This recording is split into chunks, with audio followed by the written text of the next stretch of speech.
中国人很少公开谈性，在一份北大和复旦的中国人私生活质量调查中，我看到了一些颠覆我认知的数据。很多中产他的性生活是被剥夺了，没有工作对性生活的破坏力是远大于996的。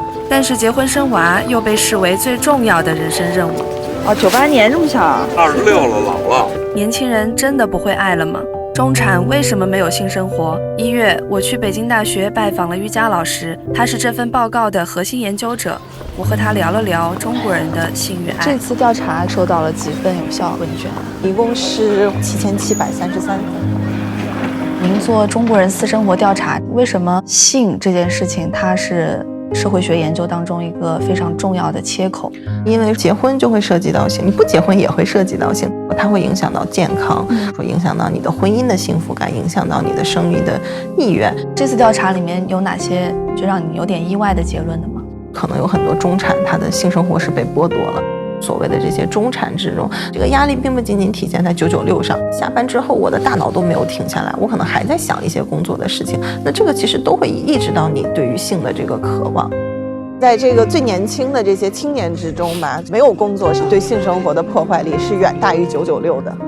这是为什么呢？996好像是，让大家没有时间，但是你至少内心是感到稳定的，那本身的自信都会影响到他的性生活。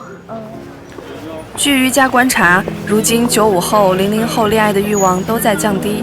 我很好奇背后的原因是什么？这里是北大的学生谈恋爱的地方吗？对，就是未名湖嘛，冬天滑冰还可以牵手过来滑一滑。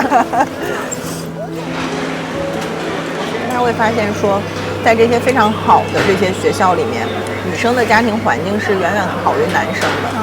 这是有统计的是吗？对，就比如说他是一个男孩，你要去上一个好的学校，我可能借钱都要让你去上。可能女儿的培养上就相对佛系一点，她的这个教育资源和家庭经济背景是强相关的。可能女孩的生活费更高一点啊，那谁出钱？对吧？男孩会不会觉得有点自卑？然后我先借鉴了他的这个翻译，可以先这么叫吧，至少在你的年纪方便问吗？我20，我多大？23岁。比较大的转变是，就并不认为结婚是一个刚需了。我身边有很多同学都不太想结婚，如果他们能真的遇见很合适的，他们恋爱还是会谈的。女研究生为什么格外是个低谷？因为他们的专注学习。好像现在比较流行搞事业、搞钱。如果说我想去追求恋爱，好像就是会被主流的舆论或者被周边的人不吃。男研究生找对象的事情上还是挺多的。看起来大家都有点无欲无求的嘛。爱会不会在年轻当中也变成了一种快餐式的、舒压式的一种形式？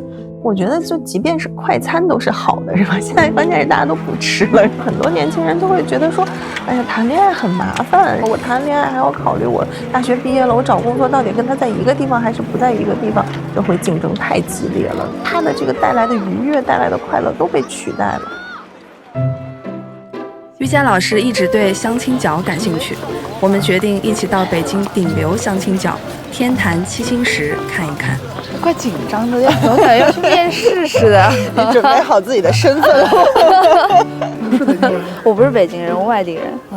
不是，这94我96不差不多吗？差太大了啊！2套北京房子，硕士，我有银行总行，有照片，较帅。短婚是什么意思啊？就是短暂的结过一次婚，然后就离了。98年这么小？就老了。98年都老了。老了，26了，老了。您希望他30岁之前结婚吗？我希望他明天就结婚的。明天就。看完这一圈，你有什么感触吗？比之前的相亲角好像多了一些就是短婚未育的情况。现在的80后、90后，他们就是结婚磨合1-2年、2-3年，可能不太适合，就会离婚了，然后又重新进入到这个婚恋的市场里面。今天有出那个全国2023年新生人口统计，是有902万，因为去年的话好像是950多万。万，已经下降了50万，其实已经是一个非常大的一个下降了。计算这个生育率的话，在全球范围之内，中国好像只比韩国、新加坡和马耳他高。女性不生育的问题，为什么对于一个国家它是这么重要的一个问题？人嘛，就其实是国家发展的一个基础。你有多少人退休了要备养，以及有多少人去工作去养另外的这些人，怎么去拉动消费，你到底要设计什么样的一些经济转型，其实都跟你的人口结构有关系。东亚社会女性为什么越来越不想生孩子？